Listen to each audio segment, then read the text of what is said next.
ଅନ୍ୟର ଭରସାରେ କେହି ସ୍ୱାବଲମ୍ବୀ ହୋଇପାରିବେ ନାହିଁ।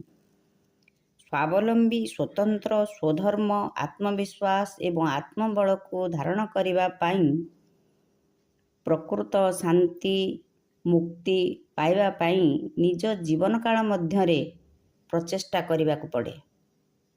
କେତେକ ଜ୍ଞାନୀ କହନ୍ତି ଯେ ଈଶ୍ୱର ତାଙ୍କୁ ହିଁ ସହାୟକ ହୁଅନ୍ତି ଯେ ନିଜର ଚେଷ୍ଟା ନିଜେ ଜାରି ରଖିଥାଏ।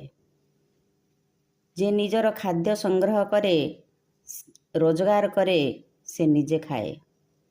ନିଜର ସଫଳତା ନିଜ ହାତରେ ଥାଏ।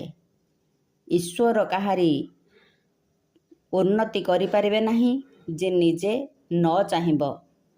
ତେବେ ସ୍ୱାବଲମ୍ବୀ, ଆତ୍ମାବଲମ୍ବୀ ଏବଂ ଆତ୍ମବିଶ୍ୱାସୀ ହେବାକୁ ହେଲେ ଅନ୍ୟର ଭରସା ତ୍ୟାଗ କରି ନିଜେ ପ୍ରଯତ୍ନଶୀଳ ହେବାକୁ ପଡ଼ିଥାଏ। ପ୍ରେମ ଜୟ